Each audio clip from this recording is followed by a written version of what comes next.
This DVD continues from a previous volume. If you haven't watched the previous volumes, it's highly recommended that you do so first.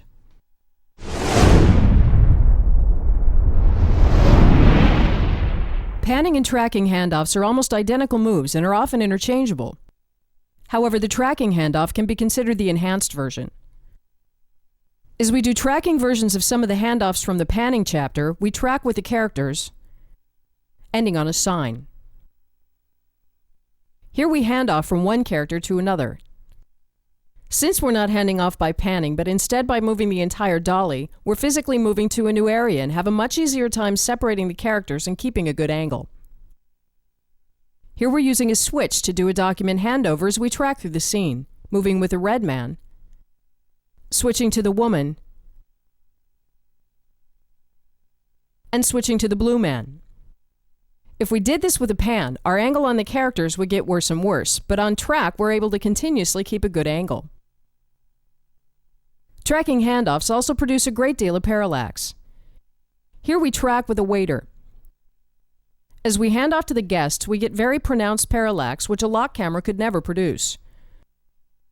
Or if we're starting parked on the restaurant guests, we pick up on the waiter, walk with them, then end on a character in the foreground, again creating heavy parallax and a quick and surprising reveal. The great thing about tracking handoffs is that with minor consideration, they can come by as an almost automatic consequence of tracking between keyframes. In this scene, one of the things that happen is that the man walks over here. We'll presumably have many different keyframes in the scene, but the two we would be interested in are a shot on the man and a shot on the woman. If these keyframes are connected for tracking with his walk, we get an automatic handoff as we end in the second keyframe. This creates very three-dimensional blocking and is very easy to do. Starting in the man's shot, we pull with him as he walks, handing off to the woman. Since both keyframes would probably be needed for cutting dialogue before the actual move, we would likely also shoot a locked version staying on the woman as well.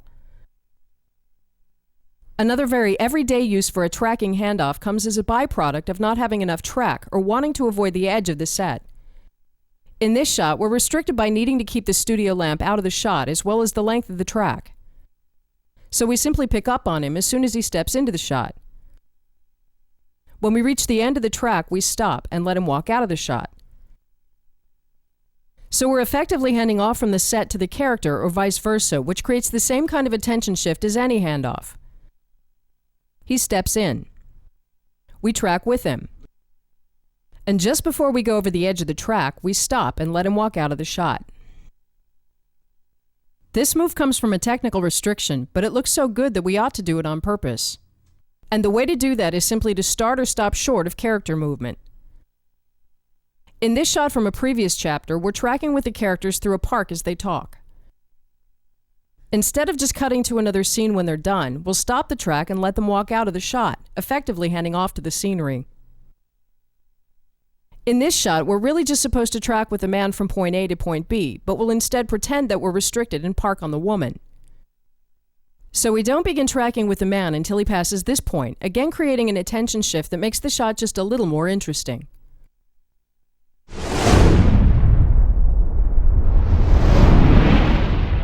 Opening and closing space is an effective technique for accommodating character movement. In the most basic version, as the woman walks to the table, we'll pull back to open up the shot so we can cover her move. When she walks back to the man, we again push in to tighten the shot. We're calling this opening and closing space because one of the best uses is to make room for characters as they enter and exit shots. Here we're on the man. We open the space to make room for the woman entering. And when she leaves, we close the space again. Looking at it from above, we're getting the camera out of the way to make room for her. When she leaves, we close the gap again. This is useful for several things. Opening space is helpful, as we just saw, to bring more characters in. Here we're having dialogue between the two women and the man. When he walks over to them, we widen their shot to make room, and then add a reverse 3 shot to match. Closing the space when a character leaves gives us a reason to push in on the remaining character.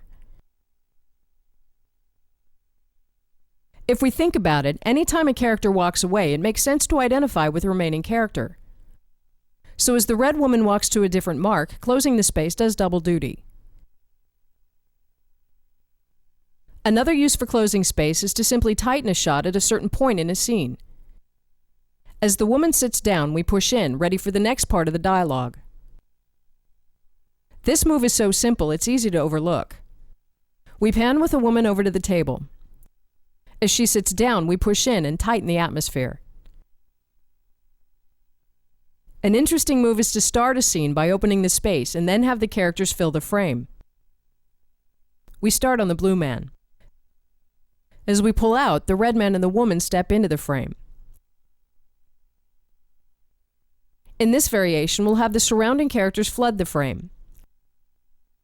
We pull out. The red man stands up, and as he walks to the woman, the surrounding extras spill into the frame.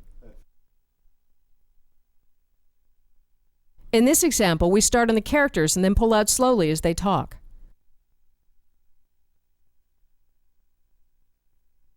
What we're doing is making room for the blue man as he secretly steps in, certainly a meaningful character in the story. A less overt way of opening and closing space is to offset the dolly based on one character's movement. As the man walks away, we close the space. And as he walks back to her, we open the space. This technique is subtle but extremely useful. We can go back and forth any number of times and cover the entire scene this way. Shooting in tight spaces, it's very effective to place the camera in the path of moving characters and then move it to the side to make room for them. We start in the middle of their path. As the characters come closer, we move out of their way. In this example, the characters pass by, but the move is just as useful if they move in and stop. Let's put together a quick scene where we open and close space to assist character movement. As the woman moves to a new position, we open the space.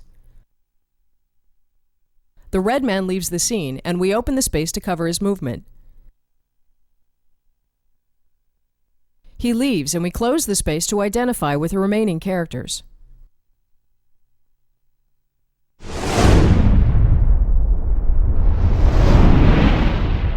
In the next two chapters, we'll look at the effect of the track angle on a character. There are two distinctly different ways to look at this, the first of which is that the angle determines how personal a move is.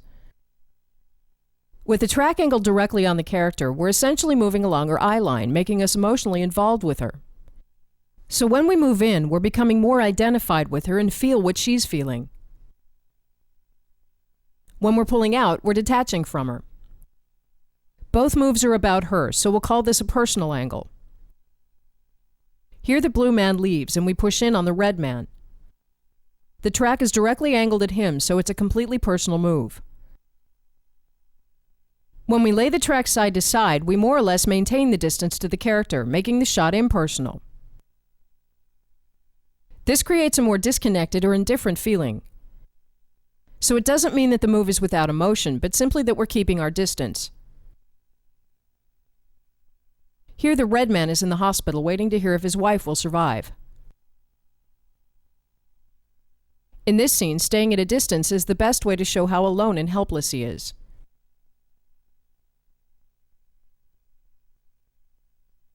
If we angle the track anywhere between personal and impersonal, we get a move that is a mixture of both.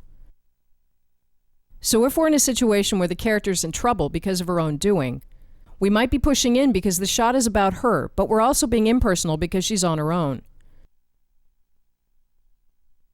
The more we angle the track on the character, the more we connect with her. This move is more personal, but still slightly detached. The closer we're moving along the eye line of a character, the more we connect with her, which is a sliding scale that can be adjusted for the situation. But another consequence of the track angle is the amount of parallax.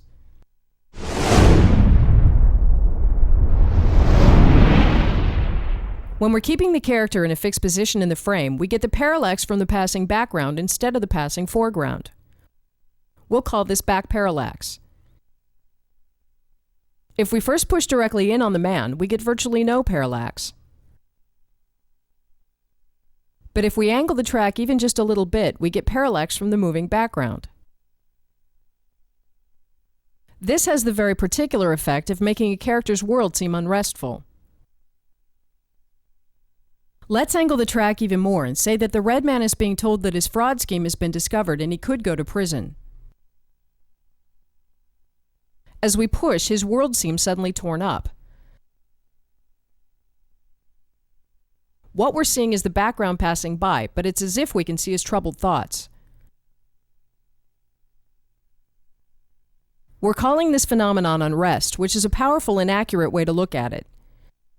As we push directly in on the dialogue, the scene is completely calm except for the heightened focus we get from tracking.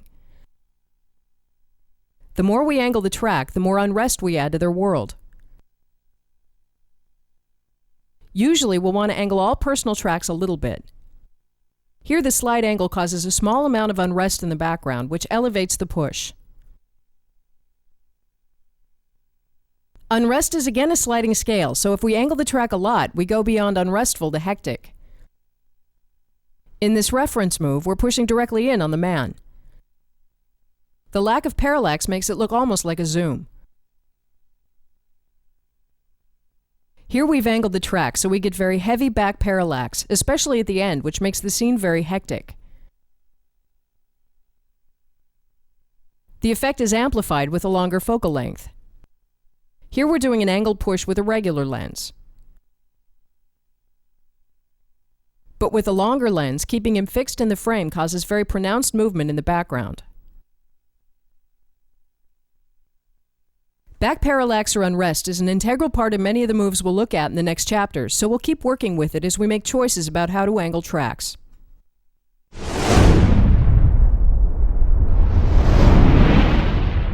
Regrouping is a very effective way of directing our attention during a shot.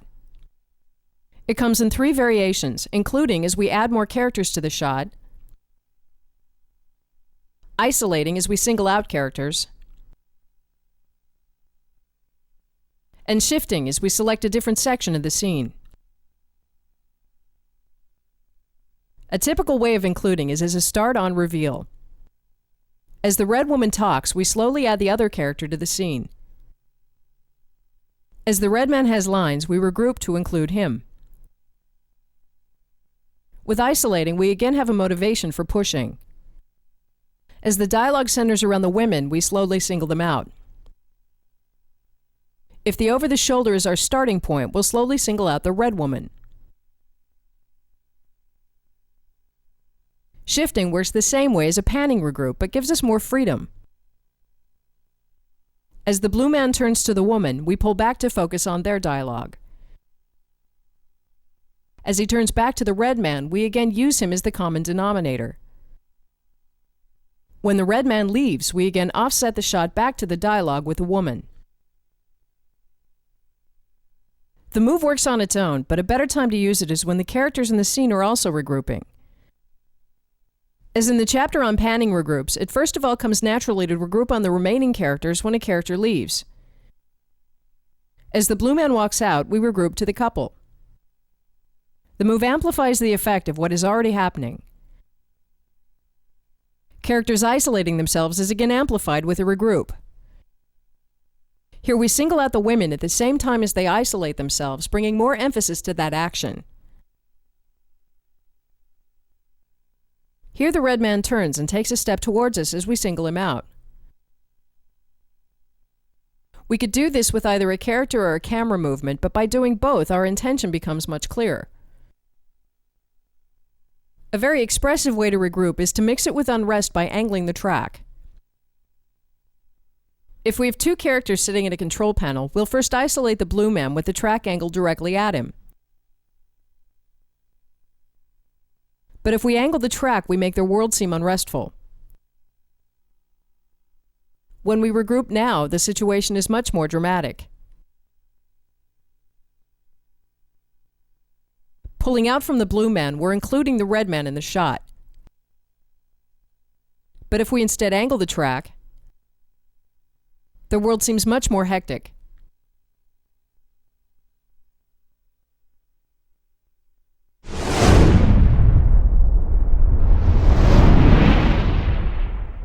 With a tracking reframe, we nudge the camera to accommodate character movement. As the man walks to the left, if we don't do anything, the framing becomes slightly odd. So we'll put the camera on a track and adjust the framing as he moves. As he moves between points on the set, we nudge the dolly a little to the side. As he walks back, we nudge the other way. Similar to how we used a panning reframe to adjust the framing as characters moved in and out, a tracking reframe is all about adjusting our position to keep a balanced shot. We wouldn't have been able to cover this movement with a pan, at least not as well.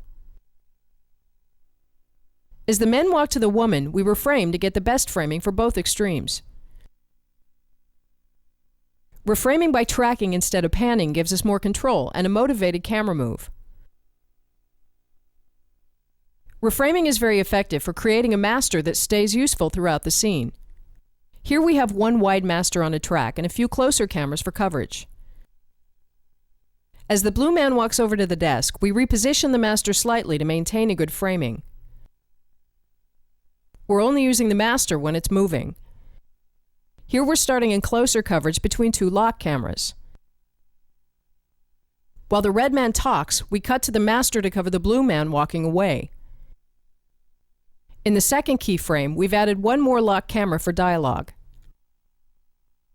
As he walks over to the woman, we again cover his move in the reframing master. This is called an occasional master because we cut to it for specific moves, something we'll look at more in the next chapter.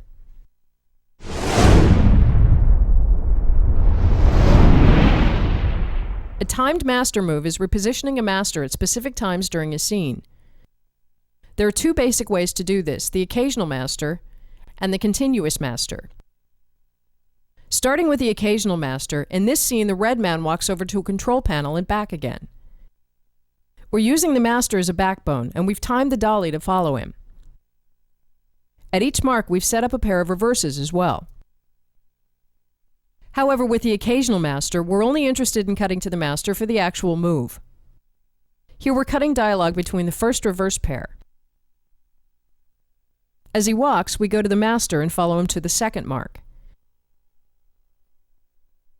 where we cut between the second reverse pair. When he walks back, we again go to the master, just for the move. This technique is an extremely easy way to get motivated movement at just the right time using a minimum number of cameras.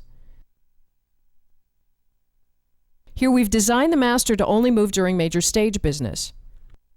We've set several stops along the way and will only be in the master for the actual moves. First, we walk with the characters into the scene.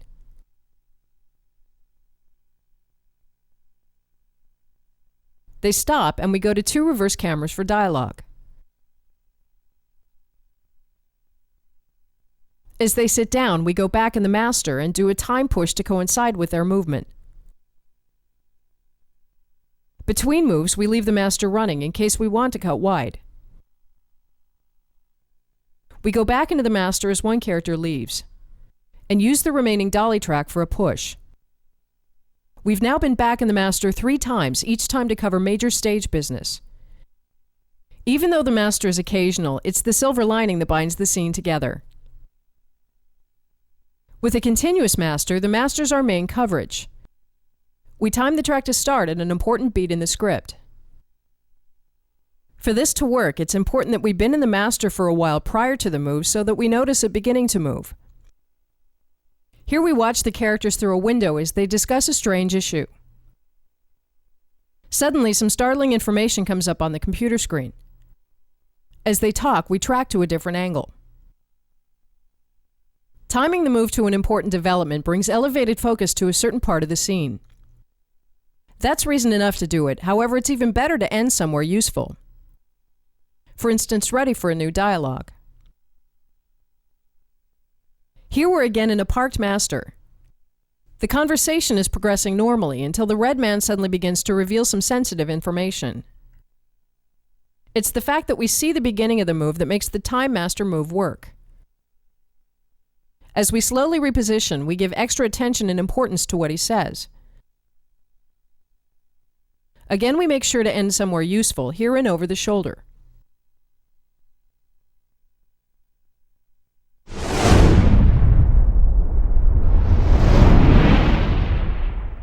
It's very effective to open or even completely cover a scene by doing a slow master push. As the characters go about their business, we float into the scene.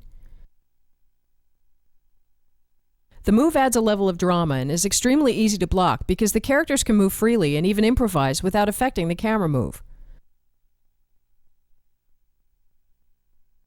But since we're shooting in the direction of the track, we need to look out for shooting the track itself. So let's look at some ways to avoid that. First of all, if we're on a crab dolly, we're tracking directly on the floor, in which case the track is not a problem. Secondly, if we're shooting widescreen or scope, it's easier to get the track outside the frame because our aspect is more horizontal. But regardless of aspect, it's surprisingly effective to only lay just enough track. Here we'll end the track where we are now, and then pull the dolly back to just before we see the track. Our wide push will then be between these two marks. Another way to avoid shooting the track is to put the camera on a jib and lay the track to the side. Now we don't have any problems and we can get very far back without getting the track in the shot. A very effective use for the master push is to slowly track into a scene as the action envelops the camera. Here we'll track into a hectic office as the red man and the women have dialogue. For the master push camera to not be isolated, we'll start by deciding on a useful place to end up. In this case, an over the shoulder. Here we'll do a lot of things at once to create movement. In the beginning, we'll walk with two extras into the office. As they walk to the left, the blue man walks across the room to the male extra. At the end, we'll have the red man mirror the intended over the shoulder to get even more movement. Since most of the movement is arbitrary, we'll just do whatever's easy. In the beginning, we tilt up on the extras to avoid shooting the track. The off-camera characters can take their cue from the dolly position. The red man is facing away and would need to take his cue from the dialogue, which can be worked out in a couple of rehearsals. From here on out, we would just continue with regular coverage. Tracking slowly into a scene as the action happens around us gives us a unique vantage point as if we're witnessing the event from a higher plane. Here we're pushing slowly as police officers fill the frame from left and right during a raid.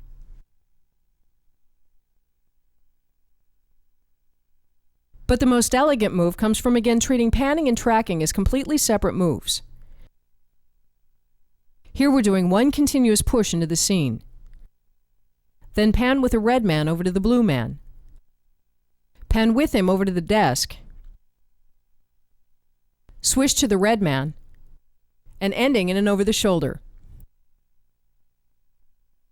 This move is surprisingly easy to do because all we have to do is pan with the action while pushing.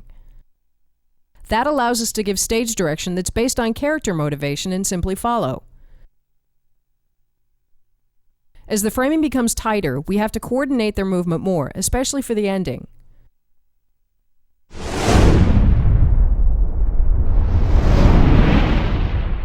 The close push is one of the most useful and expressive moves we can do, and there are good reasons to use it in most scenes. It's tempting to do slow pushes as often as possible because of the production value, but it's when we stick to motivated pushes that we bring out the story. Most people choose when to push intuitively, but we'll try to put words to that by suggesting that close pushes are for meaningful moments.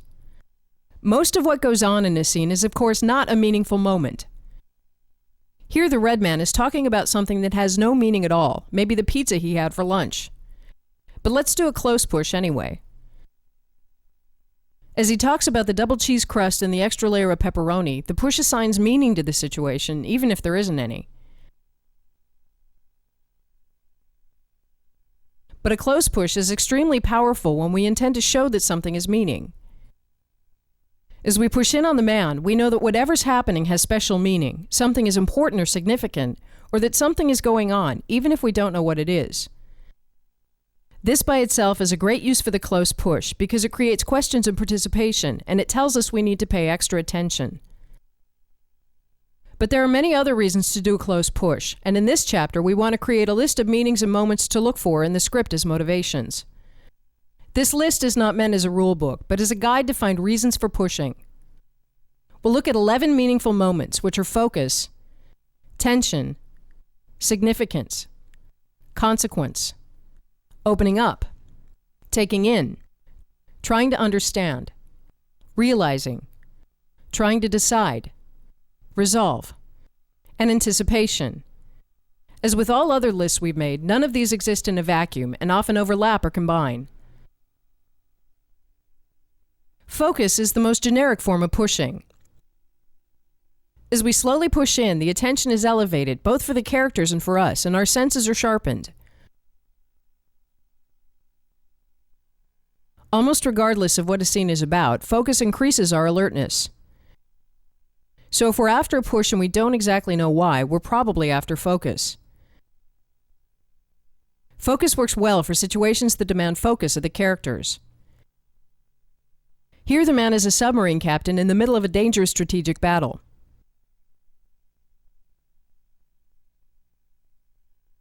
Tension is similar to focus in that it involves heightened awareness. Here the characters are trying to shut down a leaking nuclear reactor. As we cut between 4 simultaneous pushes, we're compressing the space between us and the characters, and we feel the pressure they're under. Tension works for any situation where there's emotional or mental struggle. Here the woman is struggling with conflicted emotions about a relationship. As we compress the space, we again create the feeling of pressure.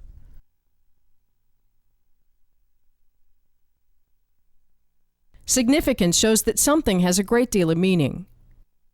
Here the woman is giving a speech about something that means a lot to her. As she talks about how many children are suffering from a certain disease and how easily we can help them, we feel how important this is to her. From a more technical blocking perspective, significance simply tells us that something is an important bit of information. Here the man leaves and we push in on a document he's forgotten, and since we're pushing, it must be significant. Consequence is about the seriousness of a situation or the potential far-reaching impact something will have.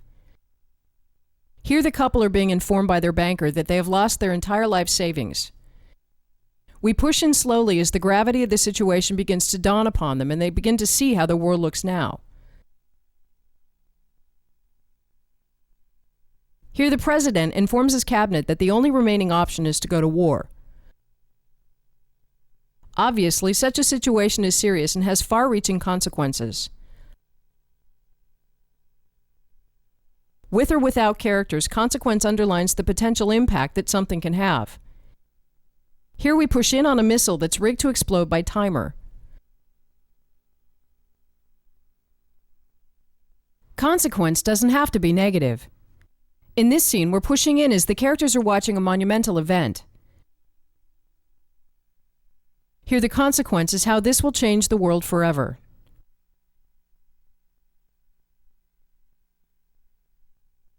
Opening up is when a character opens up emotionally or mentally. Here the man begins to open up about his deeper feelings.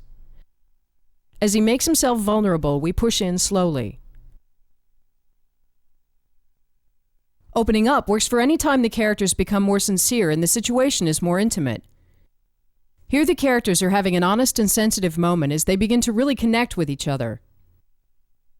In this version, the move is more of a wide push, but the logic is the same. On a more mental level, opening up works for situations where characters begin revealing important information. Here the blue man is being interrogated. As he suddenly begins revealing the information they've been after, we push in slowly. Either way, opening up is about thoughts and feelings coming out from the character. Taking in is about thoughts and feelings going into the character. Here the woman leaves, and we push in on the man as he takes in the conversation. This is a typical reaction shot. Here the woman is a senator who learns that she's lost the election. We push in as she accepts defeat.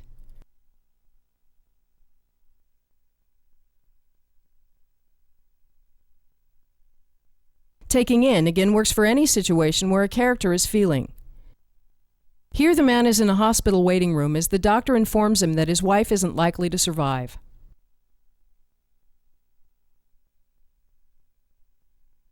Another very obvious use for taking in is when characters are listening. Here the characters are watching a courtroom proceeding. The slow track more directly creates the feeling of listening than a locked reaction shot would.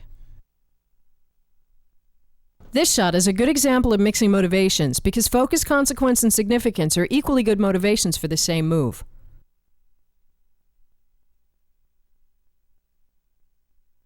The last 5 motivations are really steps in a decision-making process.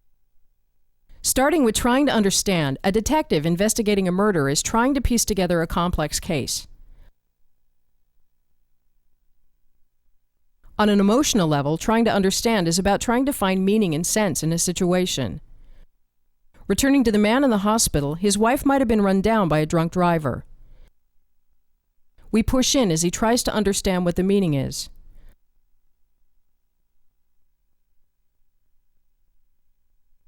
Also, when a character is nostalgically remembering the past, what she's really trying to do is make sense of it. So as the woman is thinking back, trying to understand the meaning of past events, we push in slowly.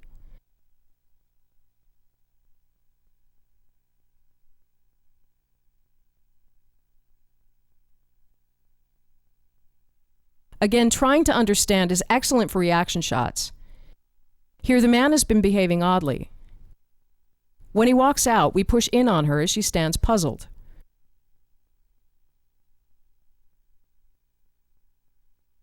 Trying to understand also works when a character is trying to find out if something has meaning.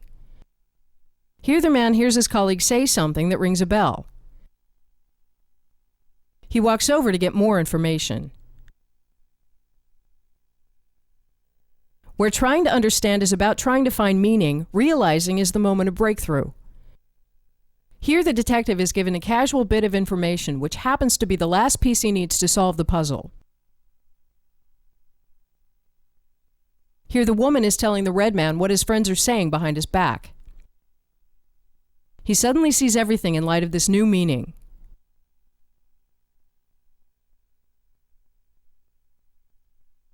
Here the women say something to the man and leave. We push in. As he turns, suddenly realizing the true meaning of what they said.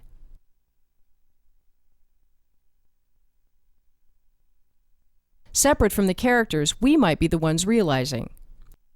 In the same shot as before, the man rushes out. We suddenly hand off and push in on an important document he's forgotten. We might also be realizing something about a character. In the story, the man in the suit has been cruel, but as he forecloses his friend's house and takes joy in it, we realize just how mean he is. Trying to decide is when a character has all the facts and needs to make a choice. Here we push in as the man tries to decide whether or not to quit his job and follow his dream.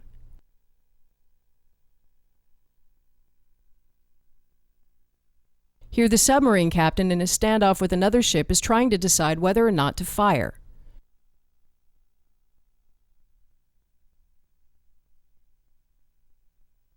Resolve is when a decision is made. The classic use for this is when a character rises to the occasion. Here the man talks about how he's going to stand up to the fat cats in Washington. The push shows his conviction. Here an army captain is preparing his soldiers for war. We push in as he motivates them, reminding them of the reason for the war and strengthening their resolve.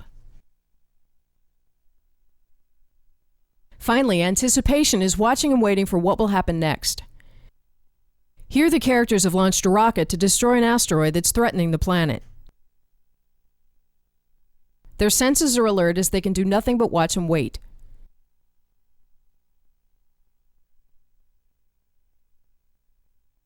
Here, the parents of a kidnapped child have decided to give the kidnappers the money and are waiting for answers on the exchange.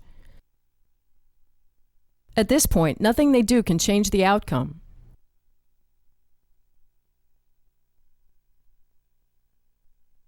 From our perspective, anticipation is probably the most generic reason for pushing. If we think about it, almost all pushes create this feeling of wondering what will happen next, and it's this alertness of the immediate future that draws us in.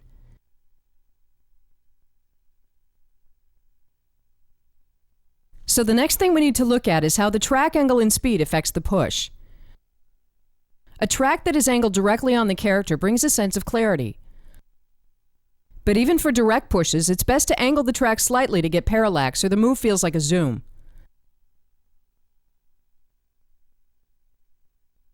Depending on the meaning of the push, angling the track either makes the world more unrestful or it makes the characters more confused. As the engineers try to shut down the reactor, the situation is now both more unrestful and confusing.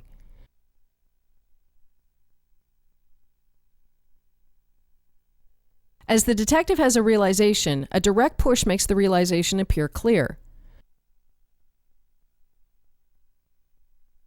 But as we angle the track, the detective has a much more vivid eruption of thoughts,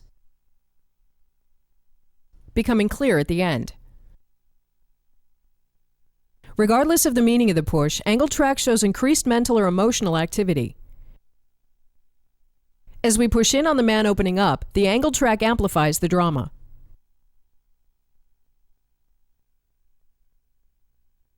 The most extreme angled push is to have the character turn in the opposite direction of the camera, which doubles the intensity of the push. Here the detective realizes that the killer must be nearby. We get an enormous twisting effect and an extreme realization. But another useful way to look at angled track and close pushes is to see it as changing our distance to the eye line, which will make the shot more or less personal during the move. So as we're pushing in with the track pretty much directly angled on him, we're essentially moving along the eye line, and the move is personal throughout. But if we angle the track, we're gradually moving closer and closer to the eye line, which makes the move more and more personal and very effectively emphasizes the push. The extreme of this is to track in from the side. Here we're pushing in from the left and move very hard towards the eye line, making the shot much more personal at the end. But we could actually go even further and track around from the back. So here, the move becomes radically more personal as we make it around to the front. Becoming less personal during a move is not as useful. Here we're starting out personal, but as we move closer, we become less personal. This has more the effect of keeping our distance, as if there's an invisible barrier we can't move closer than. A better use for this move is to reveal other characters, which we'll look at a little later. The speed of tracking primarily controls the intensity and immediacy of the underlying motivation. Here the man was trying to decide, and the slow track created the feeling of a slower and less intense process. With a faster track, the need to make a decision is much more immediate. To do the same with another motivation, here the man was realizing, but with a slow track it was a gradual and unfolding process. With a faster track, the realization happened much more quickly. For some motivations, a slow track can additionally help give a situation more gravity. Back with a president who's made the decision to go to war, the slow track makes the moment appear more heavy or somber or serious. A faster track makes the situation appear more dynamic and mobile, and while it still might be serious, it's not as physically heavy. Finally, let's look at a technical consideration when shooting pushes that can be obvious but easy to forget. Very often, we're using a camera for the push that's already set up for a certain shot size, here and over the shoulder. But as soon as we push that camera into a close shot, we no longer have an over the shoulder. Unless we're completely sure of which shot sizes we need when, we're better off shooting 3 versions. First, a full take that remains an over the shoulder. Then a new take that stays a lot close up. And finally, a take where we do the push at the right time. With these 3 options, we don't paint ourselves into a corner, and we can always cut wide again. Or close again.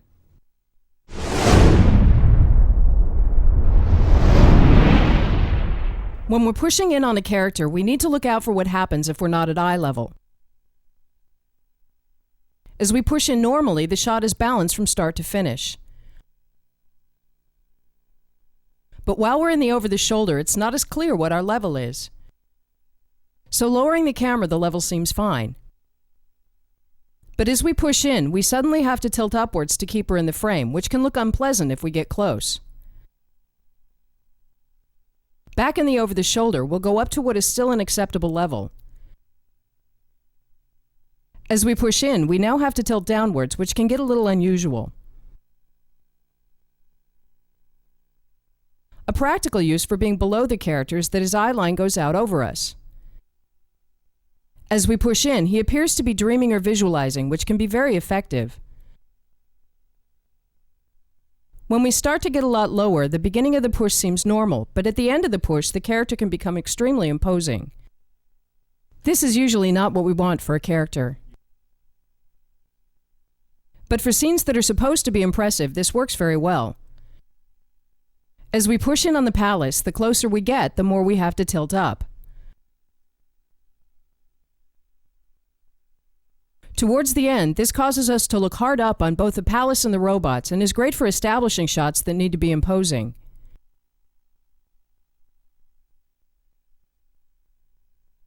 With an angled low push, it's worth noticing that we get both vertical and horizontal parallax. An angle track at eye level causes horizontal movement in the background, especially at the end. And a directly angled low push causes vertical movement in the background.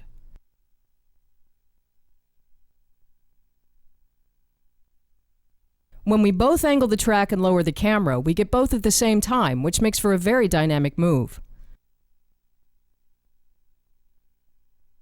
When we need to push in on objects, it works well to come in at a higher elevation and simply pan and tilt to keep the object in the frame. Here we're pushing in on a tape recorder. Our height doesn't change, only pan tilt. Especially towards the end, we get heavy vertical parallax and a bit of horizontal. When objects are on the floor, we either have to be on a crab dolly or a crane so we don't shoot the track. As we push in, the height stays the same and we're still only panning and tilting.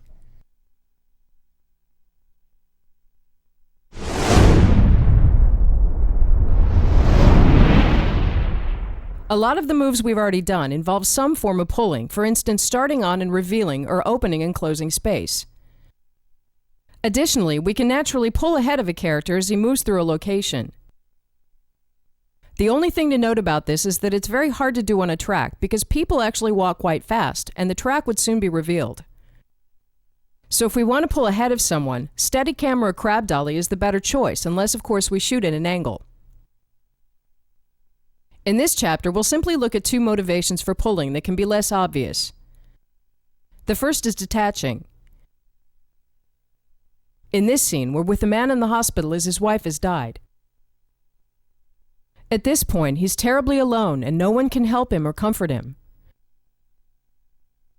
So detaching from him is the most impactful way to show the sudden emptiness in his life. In this scene, the woman was supposed to meet an old love at a train station. The meeting had been arranged for many years, but he never shows up. As we detach from her, we again show the emptiness and aloneness in her life as she becomes smaller and smaller in the frame. If relevant to the story, we could turn this meeting upside down by pulling to in fact open the space for him to step in. Detaching almost always results in aloneness or emptiness, unless we're at the end of a story, at which point we'll be naturally detaching from the characters. At the end of this last scene, we've enjoyed a couple of hours in the company of the characters, they got each other, and we're now letting go.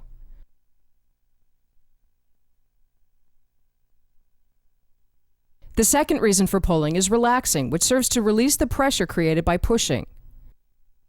This move doesn't have a lot of everyday uses, but can be very effective at the right point in a story. Returning to the leaking nuclear reactor scenario, we're pushing in on the characters as the tension peaks.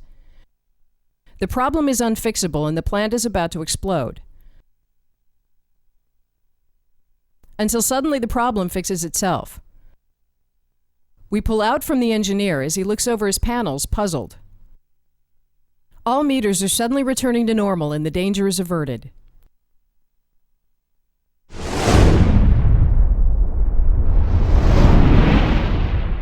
Next, we'll look at two basic moves that we really should have looked at earlier, but have placed here because they lead us into the next chapters.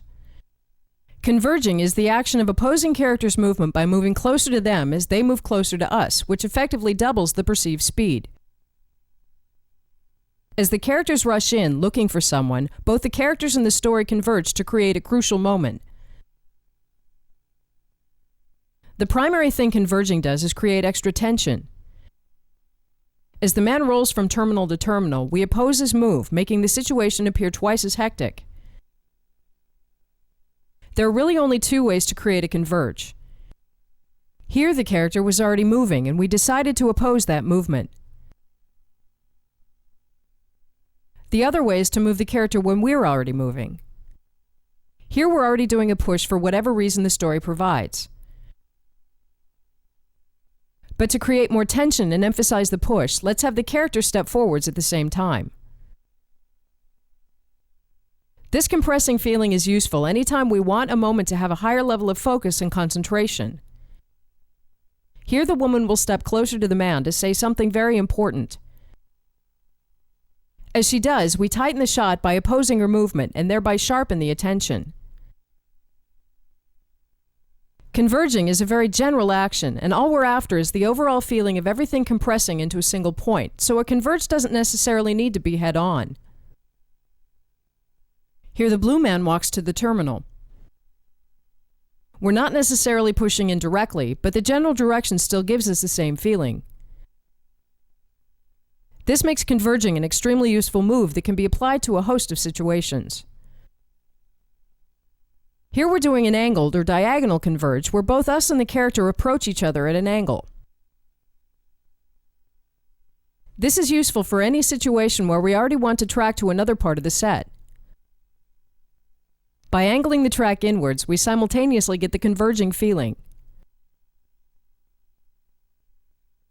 Or as in this shot where we already want to track with the character to the side to isolate him. By angling the track inwards and his move outwards, we simultaneously get the feeling of converging, which enhances our original choice to single him out. This kind of converging is effective for any scene that needs a higher level of action. Here an army sergeant rushes out with important new information needed for a critical mission. We could of course just track with him to where he needs to go, but we've deliberately angled both his walk and the track to compress the attention and make the situation more crucial. A different kind of converge that lends itself very well to long and calm tracking in a scene is a right angle converge. With this converge, we track at a right angle into the path of walking characters. This kind of move can go on for a long time, and the effect is that the framing starts out slightly off-key, and then slowly becomes clearer and more focused as we approach a clean angle, which makes the dialogue become more focused at this point. Doing the same move at a different angle with both characters and track, a right angle converge makes it very easy to get subtle and relaxed parallax in the foreground. If we were tracking on the side of the characters, any foreground would pass through the shot very fast. But here we're almost tracking in parallel, which means that we're not traveling very far compared to the distance the characters are traveling, so the foreground moves much slower. Again, as we approach a clean angle on the character's path, the shot becomes clearer and clearer. So it can be a good idea to time a right angle converge to end in a motivated stop for the characters. Like converging, countering doubles the apparent speed of a move, but where with converging the goal is to meet up with the characters in a single point, countering is opposing their movement from the side. The result is again the perception that everything is moving much faster, so anytime a scene needs more action, it makes sense to lean towards countering moves. Here the man walks in to find that something is wrong. By countering, we again bring more action to the scene. Here the blue man becomes displeased with the red man. By countering as he walks over, we add intensity to whatever is already happening. Additionally, since countering moves opposite the character, it's very effective for getting the maximum use of a small location. As here, where the man walks in and we move to keep the widest possible shot. As the man walks in, we start in this part of the room. The countering again adds more action, but the main purpose is to create more space. So as we end up over here, we're still getting a wide shot, which makes the room appear more spacious.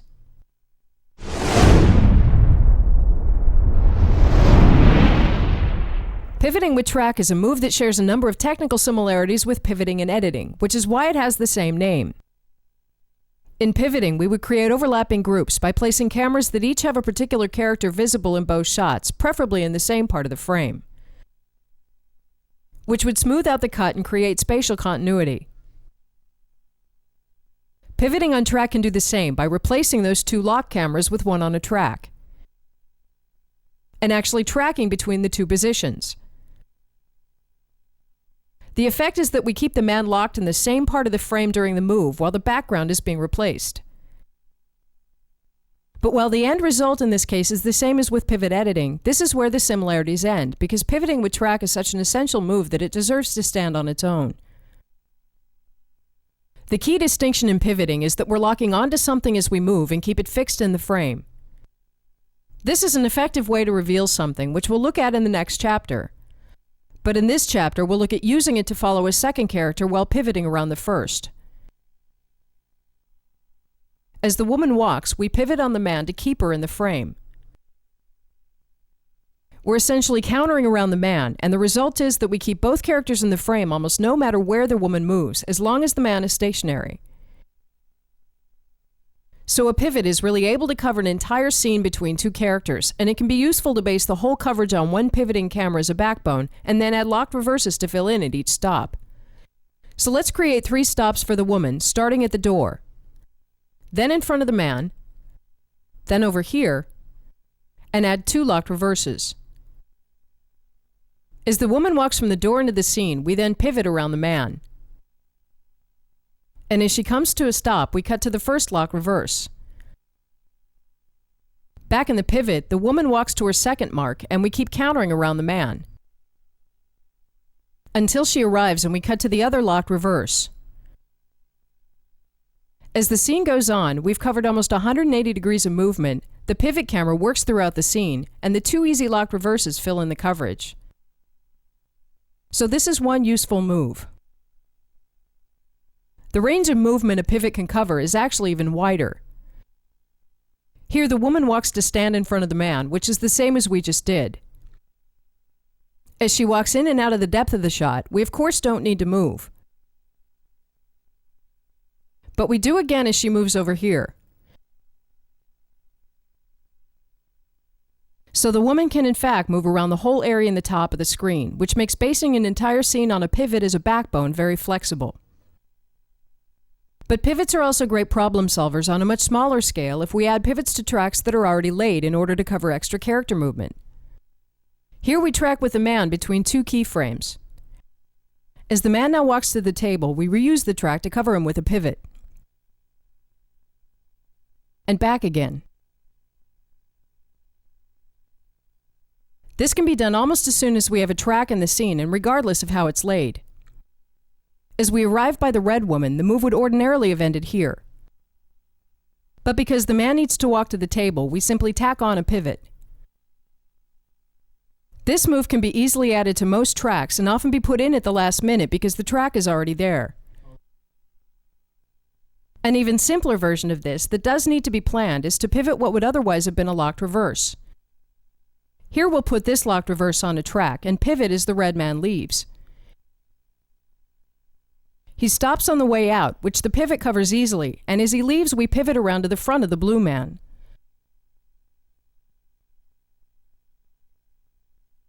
Putting the locked reverse on a track is naturally better than doing two separate shots because we only have one shot to do.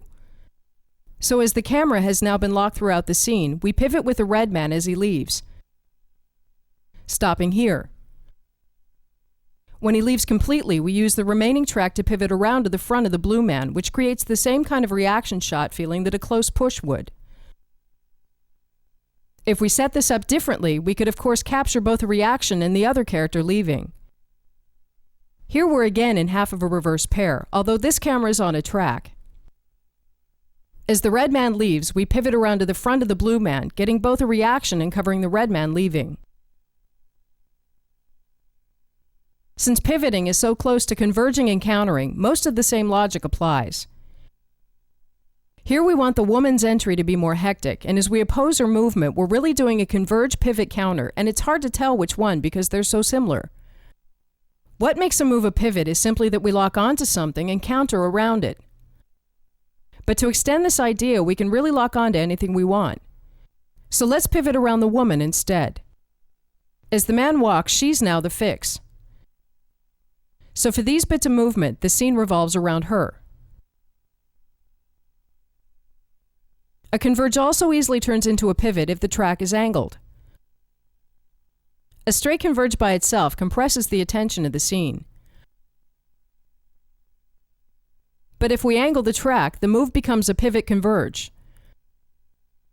As we converge, we're now moving more to the right as the woman moves more to the left, keeping the man fixed in the right side of the frame.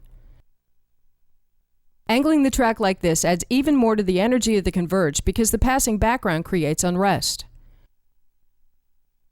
Needless to say, we don't have to be pivoting around people. If a character's moving, we can pick a foreground object to pivot around. Here we've picked an arbitrary foreground object. We can just leave it at that, but we might as well pick an object that has significance in the scene later on. In this scene, we're really just countering on the man as he walks to the woman, but by starting on the pumpkin, which is a completely arbitrary object, the first half of the move becomes a pivot. Because these moves are so similar, it's extremely easy to go from one to the other. Even with the red man not visible yet, it's still a pivot, which then becomes a counter. Combinations like these can be quite elegant. Another interesting way to pivot around objects is to pivot around a gap in the foreground. Here we counter the man's movement by pivoting around the hole in the wall. If he walks back, we simply pivot in the opposite direction.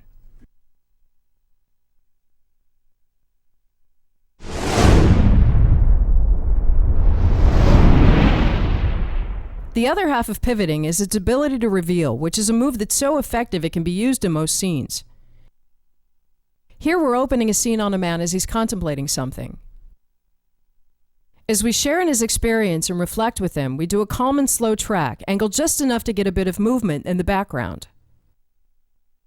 But while it seems like we're only doing the move to create this feeling, the more important purpose is to end here and bring the woman into the scene. So this is again an extremely useful move, considering how many scenes start on one character and bring in another. Here we're doing a similar move, but from the other side. Again, the slow tracking creates a reflective mood, and it's fine to let a move like this go on for even half a minute because it gives us a moment to think and feel. In this scene, we've timed the other character's arrival to coincide with the end of the move. But it works just as well if we do it faster. Here we're essentially doing it as a start on reveal, but it still gives us a moment to identify with the man before the woman steps in. Surprisingly many scenes can be opened this way. To do an even faster one, we start on the woman, then quickly pivot reveal the others. But beyond that, with the track already laid, we might as well use the same track to pull back into the scene as the new character walks in. Here we're ending up by pivot revealing the woman. As she starts walking closer, we then continue pivoting to bring her into the scene. Altogether, this can easily give us a whole minute of coverage from just one camera that never gets boring. Pivot revealing isn't limited to the beginning of a scene. Here we're doing the first half of the scene in reverse dialogue between the man and the woman. But halfway through, we pull this camera over here to pivot reveal another character entering.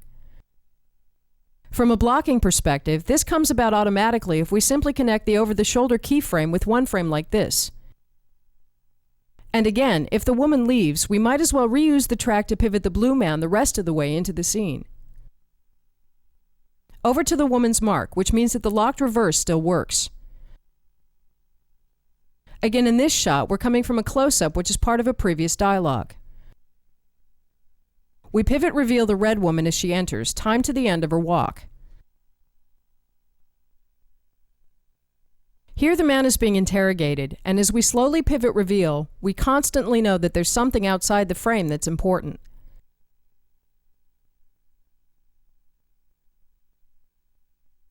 At the end, we reveal the panel of inquiry, and in the meanwhile, we've covered half a page in a single shot. Pivot reveals work especially well when a reveal is supposed to be scary or surprising. If we think he's alone, suddenly pivot revealing the murderer can be very unsettling. Also, in many fantasy or science fiction stories, characters appear out of nowhere. Pivot revealing is a very effective way to cover this without a single visual effect. Here we just seem to be pushing in. To both the man's surprise and ours, the woman has appeared in the background. And again, we might as well pivot back to Walker into the scene.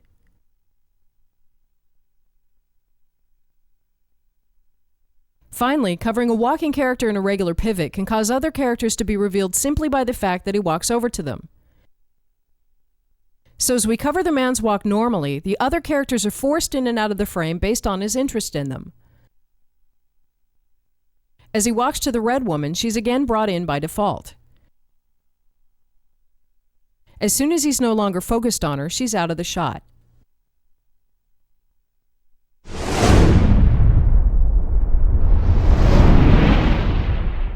Tracking around is not about using circular track as one would think, but about tracking slowly from one side of a character to the other.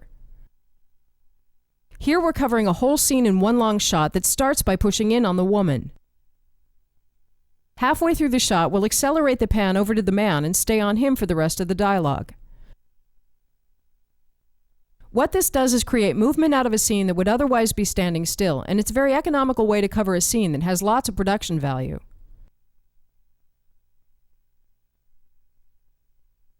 Since we're tracking from one over the shoulder to another, moving the dolly back here for a lock take allows us to continue cutting dialogue, and this may be enough coverage for some scenes. Tracking around allows us to do some unusually long takes that stay interesting and give subtle movement to the dialogue. In this scene in a cafe, the man begins to open up about his deeper feelings. Starting in and over the shoulder, the man begins opening up, and we slowly begin tracking around to his front, simultaneously both regrouping and pushing in.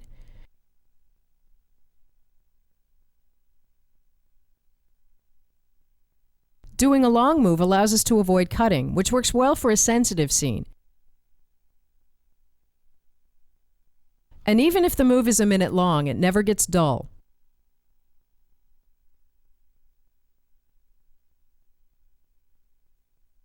If the scene continues after the push, we find ourselves without the previous over the shoulder. So we'll again move back for a locked version of the starting position. Here we're again doing a slow track to bring subtle movement to a scene, in this case a long and slow line cross. It's sometimes much more elegant to cover a scene in a single slow-moving camera than it is to put in tons of cameras. But unless the move covers the entire scene, it's best to make sure the camera ends somewhere useful, so the camera can be part of the subsequent coverage. The previous moves were done mostly for the sake of luxury, but tracking around becomes a more practical need when a character turns his attention from side to side. As he shifts his attention to a panel on the other side, we'll move over on the other side as well.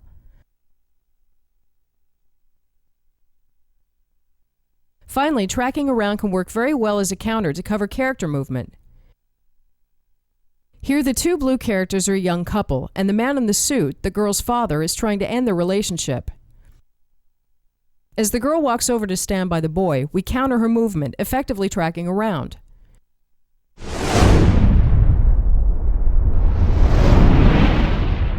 In keeping with having focus be one of the last decisions we make before shooting, let's now go back over the last 2 volumes and pick some shots to make focus decisions for.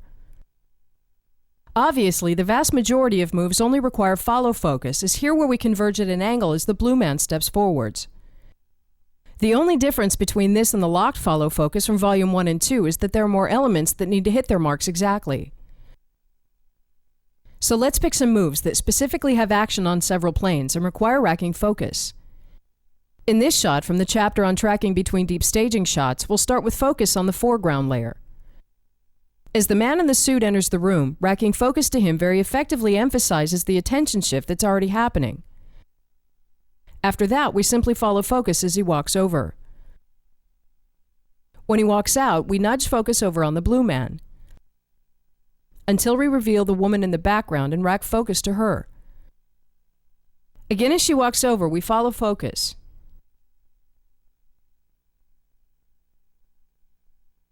For this shot from opening and closing space, we start with focus on the blue man, and then rack focus on the red man as he steps up into the shot, and keep it on him until the red woman steps in slightly further back. In this shot from the chapter on pivoting, this camera's been the over-the-shoulder on the red man throughout the scene, so naturally focus is on him. As we pivot or converge on his way out, we'll keep the focus on him, and then rack focus out to the blue man for reaction. In this shot from pivot reveal, we're naturally keeping focus on the foreground character for the first part of the move, and then rack to the woman as she enters. For this scene, where we were deciding who to stay on during a move, the camera starts out as a locked over the shoulder, so focus is on the woman. As we move to the other keyframe, we're following focus because we're moving closer. And towards the end, we rack focus to the man since we're again in over the shoulder. When he walks back, we likewise follow focus on him. And at the end, rack focus to the woman because we're once more in over the shoulder. In this shot, the woman is walking into her apartment and will ultimately reveal the man up front.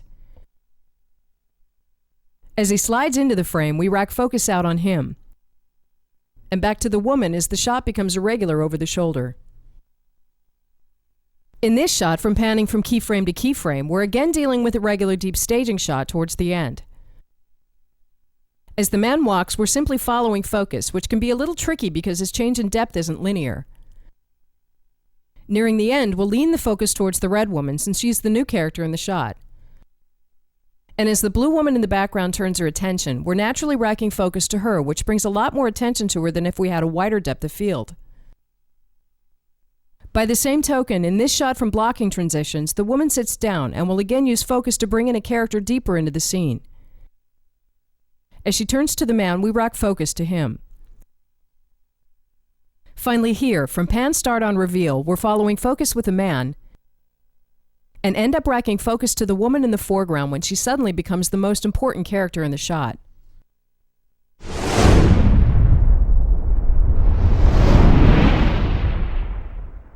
As we now begin to look at boom and crane moves, we'll spend this first chapter looking at some essentials of craning. The primary reason for doing crane moves is the obvious production value, and the ability to do these soaring and majestic shots that give us an elevated feeling, as if we're watching the story from a higher plane. The main difference between a boom or a jib and a crane is again really just the length of the arm, so we'll go back and forth between them at random and collectively call them cranes. Cranes are usually mounted on a track or some form of transportation, and by moving the base while booming, we can vastly increase the range of motion. This can create some impressive shots, even with very small cranes. Here we're using a simple jib. By tracking and using the boom to essentially only control elevation, we're covering an enormous range of motion. The end result is a move that creates a sweep that is very close to what a 100-foot crane would produce, except there's of course a limit to how high we can go. This is an effective way to get a lot of production value from even very basic equipment. It's also possible to move the base of a very large crane, which can create a staggering range of motion. But a note of caution is that large cranes are extremely heavy, especially if camera operators are sitting on a platform at the end of the crane balanced with counterweights.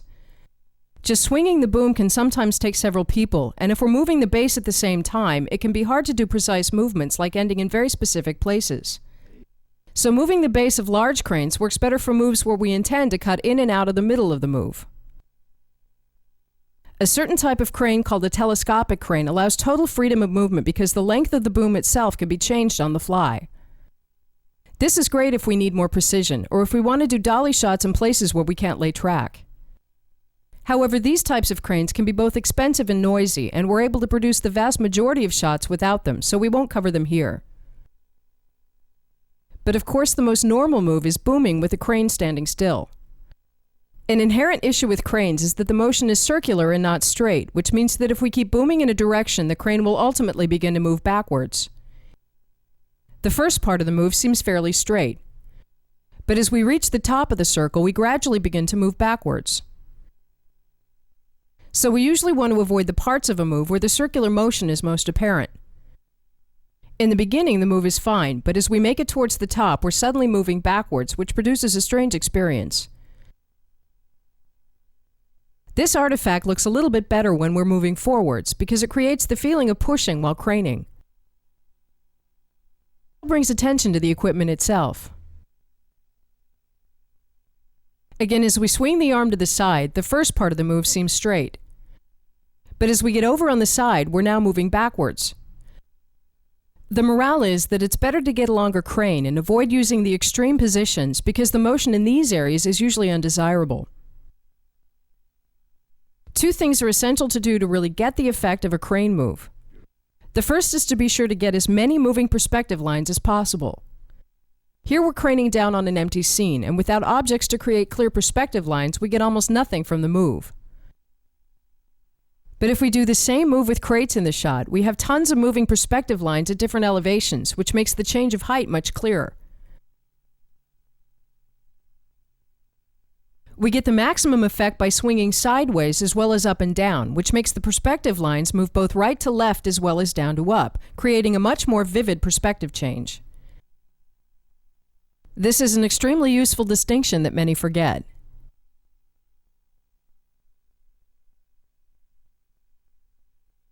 It's also useful to notice that the better choice for focal length is usually a wide-angle lens because we get to see more perspective lines, which are what give us the feeling of motion. With a long lens, we get to see many fewer perspective lines. The perspective of the shot seems much flatter, and the move could in bad cases be mistaken for a pan. The best reason for using long focal lengths on a crane is that we get much faster parallax from passing foreground and can also do more sudden surprise reveals at the end of a move. Secondly, is with track there, or to deliberately put something in there for parallax. Chances are power.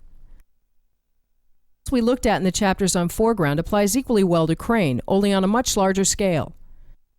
Here we're doing a partially obscured move as we listen to the walking characters, which creates the same type of elegant shot and makes the characters blend better into the environment.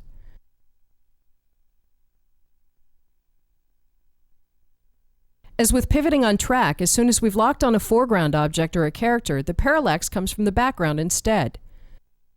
On a track, we would have to pan harder and harder to keep the subjects in the frame. On a crane, we instead have to tilt harder and harder, causing the maximum amount of parallax at the end of the move. This hard cranking at the end can effectively be used for revealing. But another way to look at vertical back parallax is as vertical unrest. Like regular unrest, vertical unrest again shows increased mental activity as if something is moving in his world, and usually takes the form of a realization. In order to find out what the direction of the craning means, whether upwards or downwards, we can take our cue from the discussion on placement of the horizon line. When we placed the horizon line above the eyes, the woman appeared submersed or suppressed. When we placed it lower than the eyes, she appeared freer and more in command. So applying that to the crane move, as we crane up, the man has a realization. But the gradual upward movement of the horizon line creates the feeling that he's being submerged in thoughts, as if his world is becoming more confusing. If we crane down, the downward movement of the horizon line causes less and less clutter around his head, which gives his realization more clarity. We can of course mix both horizontal and vertical unrest, creating some very dynamic shots. Here we're again submersing the man, but the added horizontal unrest makes the situation more hectic. Maximizing back parallax is another good reason to use a long focal length on a crane. This produces much more extreme movement in the background, and the compressed space also makes the shot more disorienting. Meanwhile, the foreground changes very little, which creates an interesting mix of calm and action. This works great for aerials too. Many of the techniques we'll look at in these chapters on craning mirror concepts we've already looked at, such as pivoting or start on revealing, only we're using them vertically instead of horizontally. Here we might have done a close push on a track. Using the same logic with a crane, we can do a vertical push instead. Whatever the motivation was for doing the push, we're simply turning it on its side, which creates great production value and can be the right move at the right time. Here we're opening and closing space, except with a crane. As the characters pass by, we're instead moving up to get the camera out of the way, creating an unusual move that might also be the right move at the right time.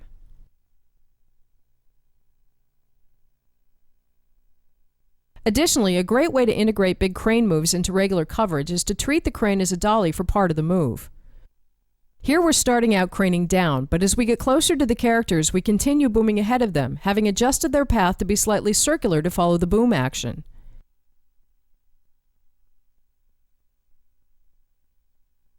A use for being on a crane that's less obvious is to simply use a crane to place locked cameras in places that would be hard to get to otherwise. Here we want to shoot straight down on the knocked out character, which is easier to do with a crane. But since we're on a crane, we might as well do a slow vertical push and roll the camera as well.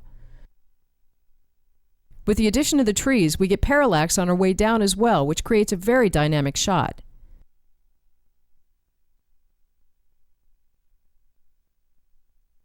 In order to achieve a straight downward path, we have to pull back the base of the crane slightly to compensate for the circular motion. In the beginning, we're pulling back faster. Then slower as the boom's arc straightens out. This is obviously great for creating shots where there's literally nothing under the camera. Here the blue man is threatening to jump from the water tower, and we want to crane out over the edge to create a dizzying feeling of height. These types of moves work best if we plan the shot so we're shooting almost directly downwards before we go over the edge, because it's the sliding out over the edge that makes us want to hang on to something. Cranes are also a great and simple aid in getting the camera very low. Here we're basically doing a dolly shot, but we've put it on a crane to get the camera lower. This could of course be done with a mount directly on the dolly, but it can sometimes be easier to do on a small jib, especially if we already have one lined up.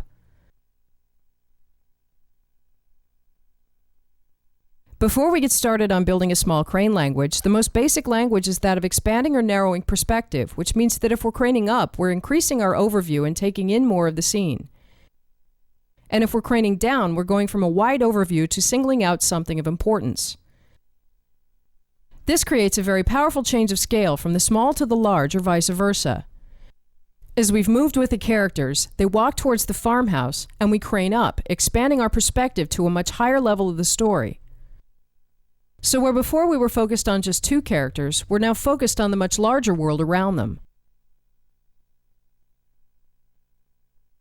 By the same token, craning down narrows the perspective from the large and objective to the small and personal. Here we're craning down over a busy scenario, and we will end by focusing on just a few characters. It's common in writing to tell a story on several levels, both a personal story for one character, a group story for several characters, and an objective story that includes everybody. Using a crane to expand or narrow the perspective is very effective for changing story levels within a single shot. A common mistake is to plan too much coverage for scenes that have big crane moves in them. As we're doing a long move like this, it would be very sad to have to cut away. It's much better to simply decide to cover this entire part of the scene in a crane move alone so we get to see the whole thing. And then have the continuing coverage take over when the move is done.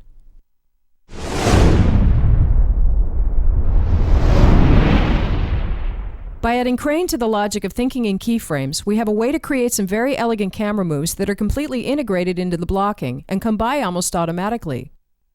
All we have to do is pick keyframes at any height and angle and then connect them indiscriminately. In this scene, the woman will start here and then move over here. So to set up two keyframes, we'll start with one here with the blue man slightly in the background, and a lower one over here is a stagger deep staging shot. Combining the keyframes on a track, the change in height is very minute, so chances are we can simply shoot this with a dolly and go lower for the second keyframe using the hydraulic arm. Starting on the blue characters, the woman walks, and we easily end up in the second lower keyframe. As usual with keyframes, the blocking is continuously tight, and we get an elegant change in height as an automatic byproduct. The great thing about this approach is that we can block without any care about camera height. Here we're doing a deep handoff from the blue man to the red woman, and from above, the camera plot looks virtually the same as if both characters were standing. But as a consequence of one character sitting, we get a classy move where we boom down as we hand off to the woman. By the same token, craning between keyframes is effective for covering character movement, as here where we pull into an over-the-shoulder, and crane down as he sits down. This could easily be done with tilting or with more cameras, but craning just has more production value. If we simply pick the keyframes we need to be in, connecting them with a crane and track is very straightforward. A less obvious use for craning is as a substitute for shots we would traditionally do with tilting or separate cameras like inserts. Here we have one shot on the woman, and we want an insert on the computer screen, which would work fine as separate shots. But starting back on the woman will instead crane down, which creates a very elegant perspective change, although maybe a lot of panning towards the end. In this scene from shifting, we would start on the man, and then shift down on the gun, which could just as easily be done as an insert. Again, replacing that with booming will instead boom down, creating pronounced parallax from the foreground and a very expensive-looking shot. Finally here, the men will shake hands on a business deal that troubles the woman. So we want to do an insert on them shaking hands while we keep the woman in the background. These keyframes again easily combine in one shot that pushes in while booming down, ending here. On a larger scale, it's useful to have crane moves end in an actual keyframe instead of just craning down arbitrarily and cutting close to another set of cameras. Here we're covering an entire scene in one long move. For the first part, the foreground is heavily obscured and the characters are far enough away that we can only hear them. Ending in a keyframe gives purpose to the move, but a thing to look out for is that while a wide-angle lens works best for the upper part of the move, it may be too wide for dialogue. Craning directly up or down into dialogue is also an excellent way to get into a scene. Here we're craning directly down as the characters are trying to locate the source of a strange sound.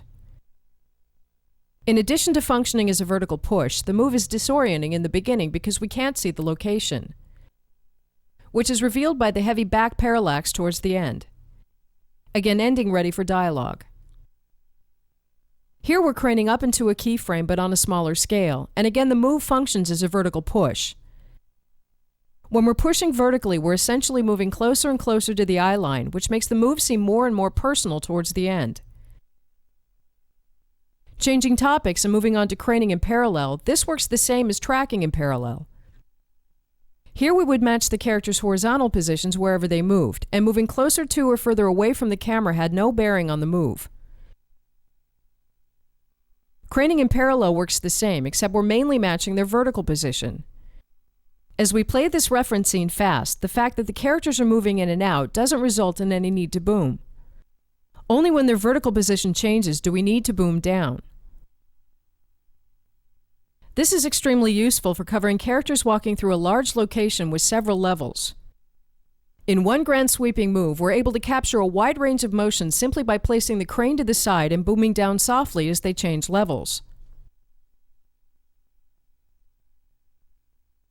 Starting back at the top and playing at regular speed, we're using a long enough crane that we don't feel the circular motion. So we're really using the crane as a dolly, except we're changing height with the characters. However, this move could have been just as easily done with a smaller crane if we moved the base during the shot, which would create enormous production value at a very low cost.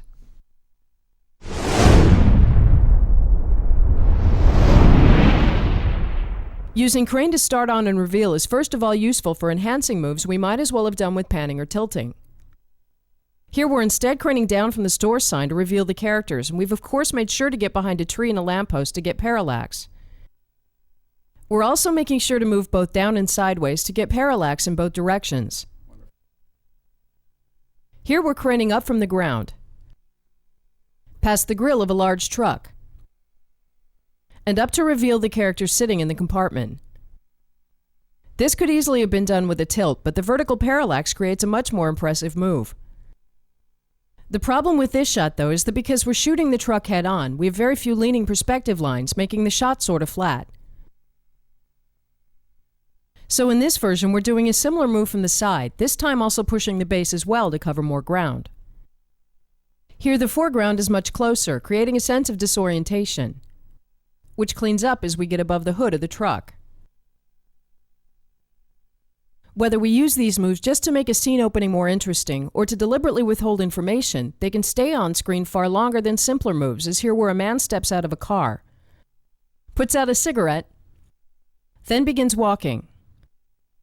Of course, we're really starting to miss a walk cycle in the animation, but instead of putting this together out of separate shots, we get one long move that keeps delivering. Almost every other technique for starting on and revealing we've previously worked with applies equally well to crane. Here we're starting with the characters off camera, and as we hear them talk, we slowly crane into the scene. The move follows the same logic as it would have on a track, but on a much larger scale.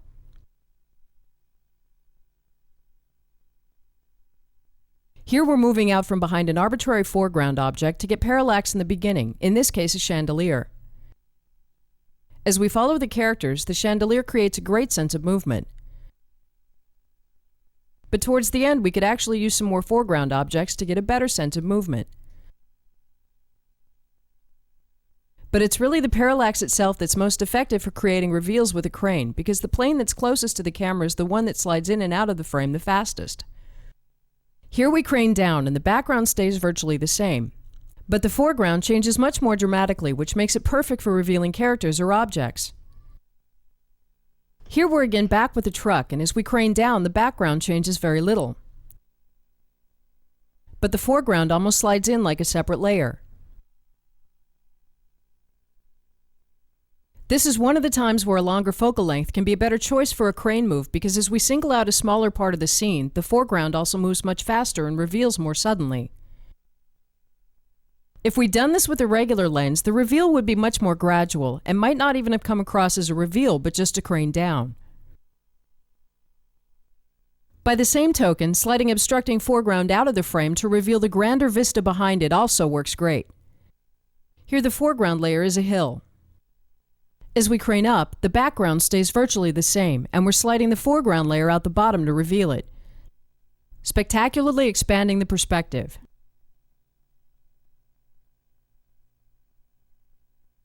Moving on to converging, this again mirrors what we did with track, except we're converging vertically. Many of the types of crane moves we've already done automatically converge, as here where we crane down while the woman arrives. We're really converging at a right angle, but vertically. The reason we're looking at this in the same breath as start-on reveals is that it's very easy to do both at the same time. Here we start behind an unknown character. As she walks closer, we converge upwards, simultaneously revealing the character.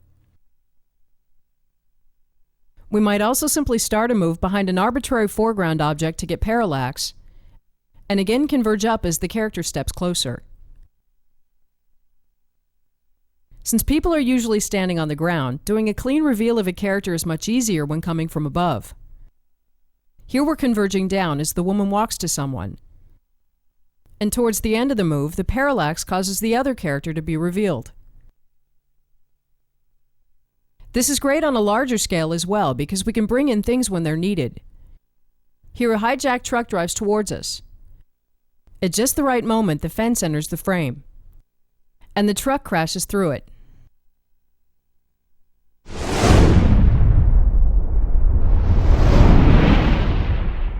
Pivoting on crane again follows the same logic as pivoting on track, except vertically. But where pivoting on track is for keeping one character static as the other one moves side to side, pivoting on crane is for reframing as a character steps closer. As the woman steps closer, we keep the man locked vertically and adjust for the woman's movement. Set up like this, the move is a tiny nudge and can easily be accomplished on a dolly. We could, of course, just tilt up, but that would force one of the characters to be slightly oddly framed. As the woman walks back, we pivot upwards again. This is an extremely useful move because when characters who are not at the same level get closer to each other, we need to change the vertical angle quite a bit to keep them both in the frame. Here the woman walks closer, and we pivot hard to maintain the framing. We could just see it as a vertical reframe, but it's technically a pivot because the move rotates around one of the characters. This, of course, mixes very well with horizontal pivoting. Here the blue man is a doctor, and for his walk to the patient we'll set the first stop by the desk, and the second stop here. For this, we'll need to do both horizontal and vertical pivoting, so as the doctor walks over, we pivot sideways to capture that axis of his move, and downwards to continuously reframe vertically. The shot then starts out as a deep staging shot. As the doctor walks, we're really just moving between two arbitrarily placed keyframes, but the result is a pivot on two axes.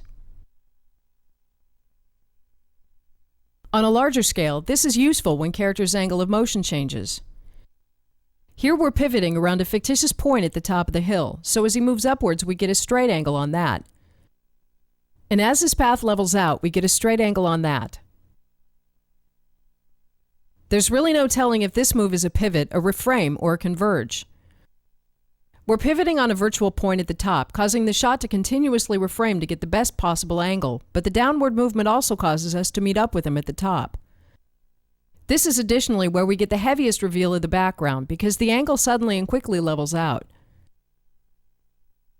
Again, as when we were on a track, pivoting creates the entire parallax from the background, which makes it excellent for revealing, and this is the same on a crane. Here we're starting on the patient, and as we crane down even just a little bit, we get almost 45 degrees of movement in the background, which is enough for a complete reveal. This is the same if we're coming from below. Even just a slightly different angle causes an almost complete replacement of the background. And we again end by revealing the doctor. This is naturally useful for bringing characters in. Here we're over the shoulder on the man as he's reading a document. The red woman is entering off camera, and we pivot down to bring her in. If we had tried to do something similar with a tilt, at least one of the characters would have ended up with an extremely odd framing. Pivot revealing with crane makes it very easy to reveal objects or characters at different altitudes because it's simply a matter of which height we start and end the move at. Here the woman is trying to escape a colony of overgrown bugs. As she rushes into a room to find safety, we seem to just be craning down, until we reveal a giant bug sitting on the ceiling.